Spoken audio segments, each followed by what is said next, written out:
A big one, the blue blood battle, some are saying. The battle of different shades of blue, some are saying. I have no more puns to go with this one, but a massive, massive game. North Carolina goes into Rupp to take on the Kentucky Wildcats.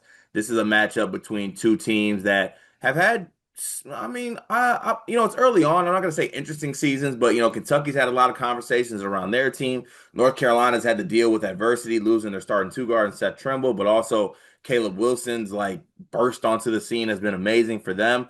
So two teams that I think are really looking for a high quality win. North Carolina has a chance to go into Rupp and beat Kentucky. That'd be massive for them. And then on the flip side of that, Kentucky has a chance to beat a really good North Carolina team at home, defend home court, feel good about themselves. Riley, my ACC correspondent, my North Carolina stinker butt, as I like to say. Uh, I'll throw it to you for your thoughts on this one. Uh, I don't know who needs this win worse, Carter, between Carolina and between Kentucky. I think I don't mean to put this on you. I think Kentucky needs it more, to be honest with you. I think they might too because they don't have a power conference win yet. And when you look at the first two that they played, they've fallen behind by 20 against both Louisville and Michigan State. What was Michigan State's biggest lead in that one? Do you know off the top of your head? It was like 24, 25. Okay. Yeah. Yeah. Where you see that they're currently just annihilating mid and low major teams, but that's only going to get you so far. I think you can sort of game the net, you can game Kim Pom that way, but we've seen it like over the years. It feels like you see teams that may win these games by 40, 50 points, like Kentucky did their last time out against Tennessee Tech, and still not show up when the competition ramps up a little bit. Even as you're looking at the sport this year, a team like NC State, we saw them roll every mid and low major team they played. Then going into the Maui Invitational, weak Maui field, they dropped games against both Seton Hall and Texas. And I think the advanced metrics are really going to only go so far in terms of both giving your team confidence and giving your fan base confidence and like placating them in addition to just like needing it for your resume and needing it for building off of last year and to seeing a vision for like a top 10 top five-ish upside with this team. So yeah, in that sense it feels like Kentucky really needs this game. Can I give you the Carolina side though? Please. So Hubert Davis's tenure thus far, this is year 5, 15 and 25 in games against ranked opponents. Mhm. 19 and 34 against Kim Pom top 50 teams. We know that he's entering what has been referred to as a make or break season among all of the UNC sites that cover the team. I'm thinking specifically of Inside Carolina and Tar Heel 24/7. Those are the two that I think have been doing it the longest and have kind of chronicled where Hubert stands in terms of in the eyes of both the administration, the athletic director. So to me, in order for him to not let this spiral out of control quickly, I think Carolina really needs this win because that Kansas win is going to feel further and further away if you string together consecutive poor performances against Michigan State and Kentucky. And even just looking at the schedule, there's just not too many more opportunities for a big game like this to curry favor in the eyes of the fan base, in the eyes of the administration, and in the eyes of the national media. So Hubert has his work cut out for him, even to show that he can get the program back to Carolina standards. Again, when you look at, aside from that one year, 2023, 2024, when Carolina won the ACC and got the 1 seed, you see where they have sort of consistently underperformed in these big time games under Hubert. So that's where I don't know. I think Kentucky's going to have plenty of opportunities to showcase its skill in a loaded SEC. And I know the SEC is not as good as it once was, but you still have opportunities against teams like Alabama and Auburn and Tennessee and Florida, who are all tournament caliber. Vandy, got to give a shout out to Vandy, who's Gotta looking get like out the one of the doors. best of the bunch.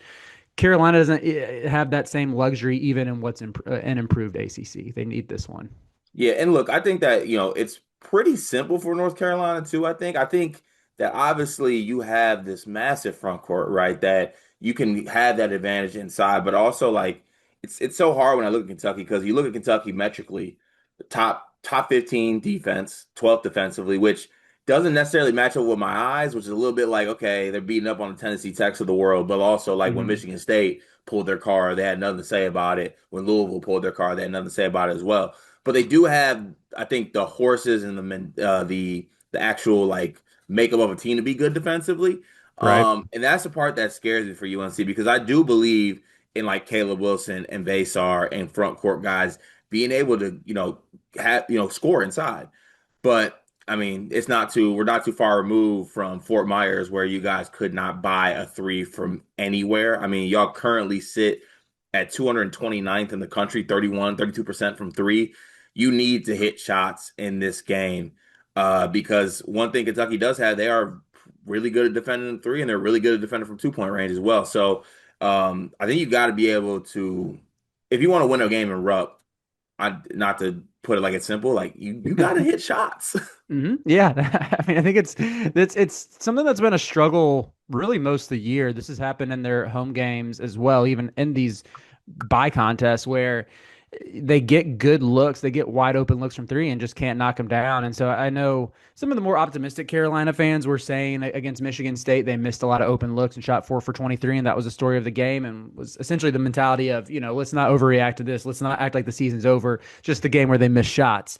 But my rebuttal, even though I do see some merit to that, like you and I talked about this on the recap, I didn't think Carolina played particularly poorly in that game, really until the final 5 minutes when the offense completely dried up. I mean, it's a 3 point game, I think, with 8 minutes left. Mm. And so in that sense, like, yeah, I see where you're coming from. However, when you look at the larger sample size of the whole season, even in these home games, like you're just not seeing guys knock shots down with confidence that you would like to materialize at this point in the this season. And so, yeah, that's where you fast forward to Tuesday night, and you're in Rupp Arena in it's a venue that Carolina hasn't won in there since 2007. So you have that going against you as well.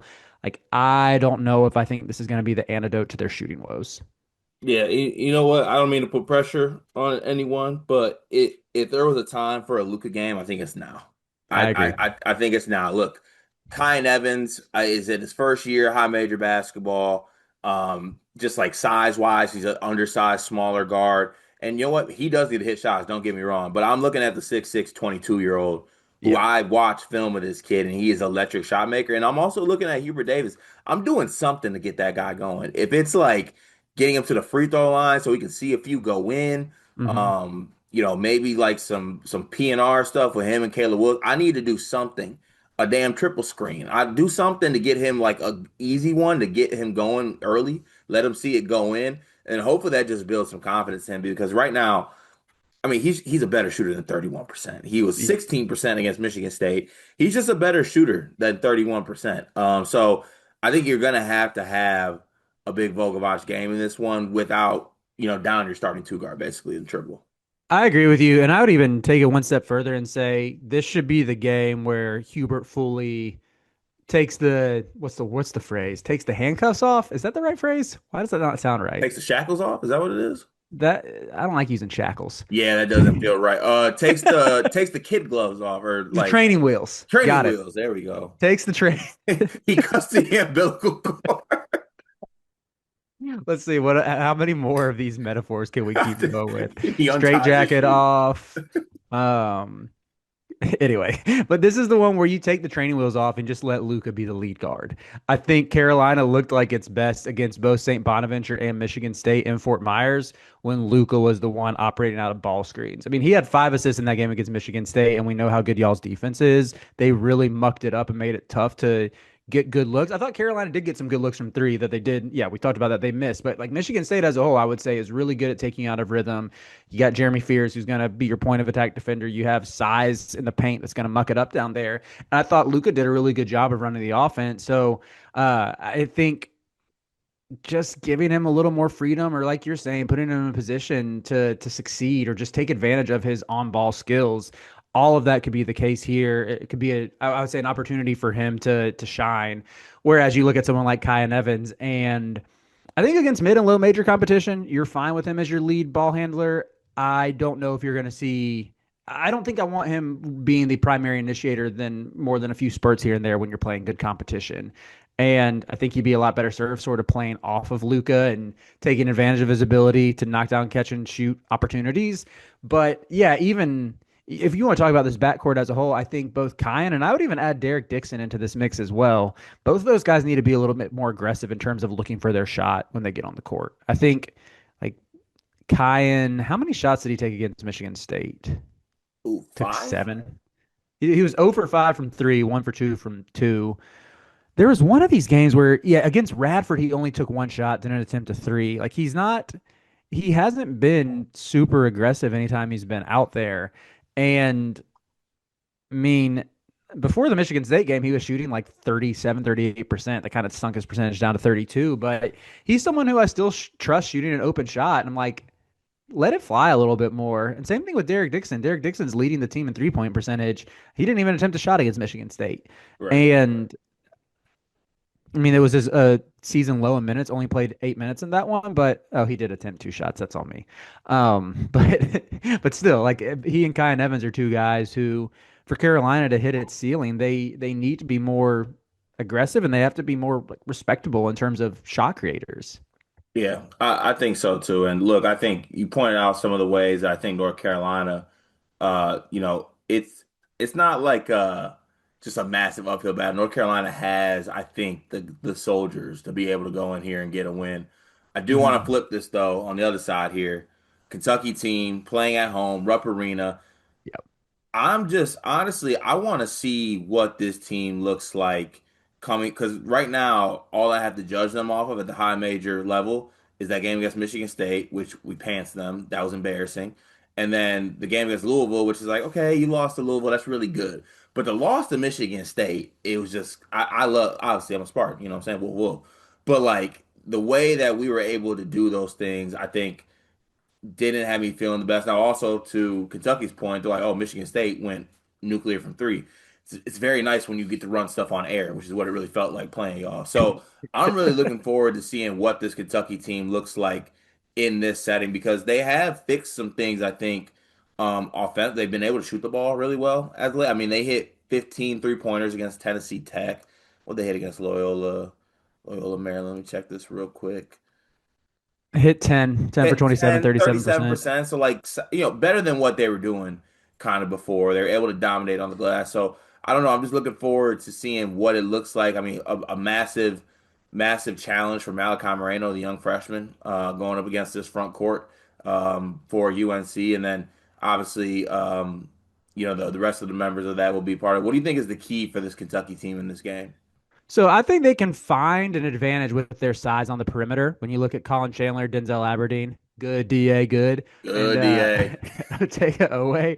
I think that Carolina could struggle to contain both Chandler and Aberdeen. Point blank. You are conceivably putting Jaron Stevenson on Otega Owe, and I think he can hold his own. Stevenson's been really good guarding the perimeter this year, but between Luca and Kyan, if they're matching up with Colin Chandler, especially DA, like DA can get into the paint and I think that could spell trouble for UNC. That's, I would say, the big key to victory. And like, what's Carolina's communication look like on that off ball action? We saw this against Michigan State. Y'all got a ton of open looks as well because guys were either late on a closeout, they botched a switch, and it's an open look for Jeremy Fears. It's an open look for Kerr Tang. It's an open look for Jackson Kohler on the pick and pop, where I thought there was very little resistance anytime he teed off from back there. So it's the same kind of thing with Colin Chandler. If you have Owe or you have Aberdeen getting into the paint, are they just going to kick out to Chandler and he's going to have open looks all night? Because if that's the case, then yeah, it could get tough for Carolina. And I mean, even Jasper Johnson, I know he's had an up and down campaign so far, but he feels like the type of player who sort of he could conceivably rise to the occasion in a game like this, knowing that what's at stake for Kentucky. It's just you look up and down this roster. I mean, Trent Noah is another dude who could cash in on some open threes. Like they just have. I know we've sort of made light of the depth. Remember what was it 3 months ago when all Kentucky fans talked about was how deep they were and how Yeah. they could go 11, 12 men down their roster and still be comfortable. But there is some validity to that. What's up, man? Can you say go Tar Heels? We got Big Dog. What's going on? Can you say go Tar Heels? All right, we got a little whisper. That's we got. We got a good go Tars. No, to your point though, I think that with the guards, they are gonna have to play well in this basketball game. Mhm. And a guy like Aberdeen, like Otega Owe, even if he has Jaren Stevenson on him, it's just a very talented guard and wing rotation, I think. And I think that will kind of help them out in this game. And also to your point, UNC defensively, right? They're the second best team in the country from 2-point range defensively. Just because like you got Basar back there, Caleb Wilson, even Jaren's like that's a massive front line like wing combo. So you're just at a spot where it is going to be hard to score inside, and Kentucky's going to have to shoot threes. And Unfortunately, we know how college basketball goes. You're at home, you're feeling good, you're comfortable. You know what I'm saying? You wake up in your own bed, you pull up the rup. They're probably going to hit some shots in this game, Mhm. which brings me to my other point here is that North Carolina is going to have to be ready for the challenge to hit shots as well. Yeah, yeah, I agree. They're gonna have to. That's where this is where again it goes back to a need of a massive Luka game. If Jaron Stevenson wants to give like two made threes in this one, that'd be massive. Don't just hit your one and miss your next four. It'd be great to see him knock down two, maybe even feel a little spicy and get three. I, Ooh, I think I don't think get greedy Jaron now. I think Jaron played really well against Kentucky last year, if I'm not mistaken. Let me pull this up. Did he Kentucky for Bama? law. Yeah, there was Jaron Stevenson. It was in one of their losses to Alabama. It was when they played in. It's when they played it. No, he did not play well against Kentucky. I lied. We should have said it and not looked it up. Should have just kept it pushing. Oh wait, I did not lie. It was in the SEC tournament. Alabama won 99 to 70 over Kentucky. Jared had 16, hit 3 for 5 from three. Like that's 99 to 70? yeah. Alabama murked Kentucky in the SEC Yeah, why did tournament. I forget about that? I've completely forgot about that. That's insane. All right, without further ado, should we get to the prediction? Yeah, let's go ahead and do it. Unless you have anything else you want to throw out there. I mean, Moti Abate's health. I'll throw that out there. He didn't play the last game. I think Kentucky's found something with Cam Williams. I think there's a reason why he's on NBA draft boards and why draft Twitter loves him. I'm glad draft Twitter loves him. I do too, but let me tell you this right now and right here as I stand, actually as I sit with my wide self. That is, if he's checking Caleb Wilson, Yeah, yeah. Okay, good point. OD Abate on a bum ankle, Caleb's got to eat up too. I know we talked about the guards and everything like that, but also Riley, you know how we get down on these previews. I need my lottery pick, the lottery pick, We haven't even really touched on Caleb Wilson. This because is he's just awesome. he, He's just awesome every game. Like Caleb Wilson's the best player on this floor. yeah, facts. He's gonna get booed every time he touches the ball too, because he turned down Kentucky to go to Hmm. Carolina. Hopefully, I need him locked Ooh, in little on mean the lock streak. screen. Little mean streak in this game. You know, he got mad at Yes, Darren Peterson for not passing the ball. Does he get mad at like a little Kentucky? Like, mm, I I need to know the lock screen is like some sort of a bunch of tweets from BBN saying he's a bum or whatever, that he made a terrible mistake going to UNC, whatever it is. I need him to eat up against both Mo Diabate on a bum ankle and Cam Williams. As a Carolina fan, if I'm being honest though, for some reason Mo Diabate scares me if he's healthy. I've been a Mo Diabate detractor. I've said that you want him playing 10 minutes a game, not 20. I've said the idea of Mo Diabate is better than Mo Diabate the player, yet he scares me. I just feel like this happens to me all the time with UNC, where it's like this happened last year when Carolina played Michigan State and Maui, and I mm. was like, Michigan State. I've heard Carter rant about his front court for the better part of half a decade, and Xavier Booker had a legacy game against UNC's front court with like 14, 8, and 3 or something. So sometimes, but to tie in a little more realism here, I think Carolina in recent years they've struggled against those athletic sort of hybrid forward types who are not necessarily the most offensively gifted, but they're just super bouncy and versatile. And if you go back to even the struggle to contain guard penetration, I mean, Mo Diabate can feast on some lobs if he's healthy for this one. And so, yeah, that's kind of the final key, I would say. As you mentioned it, second best 2 point defense in the country for Carolina. And I really trust Wilson and Vasar to hold their own. Hmm. If either of them need a breather, if either of them get into foul trouble, that's where things can get dicey. Michigan State just went at James Brown, poor James Brown, repeatedly, just said food every time he was on the court, lunchtime, if you will. So, yeah, all of that. I think the front court battle with the starters, I give Carolina a big advantage. But if there's any sort of foul trouble or they start wearing down, that's where I think Kentucky can really capitalize. Yeah. Last thing I'll throw out here, just as far as like lookout schedule type things, Kentucky does have Gonzaga on Friday as well. Like, not saying this is like a weird spot, but like Tuesday, Friday turnaround, very quick. Gonzaga, you know, is going to be a motivated team. North Carolina, I think, has Georgetown On after this. Sunday, yeah. So, interesting spot here. I'm interested to get to your prediction. I'm gonna throw mine out here first. This is like not my last hurrah, but like I've made a lot of jokes at Mark Pope and Kentucky's expense. Honestly, stuff outside of the court play, like it's just been Mark Pope in press conferences. Like I can't get with it.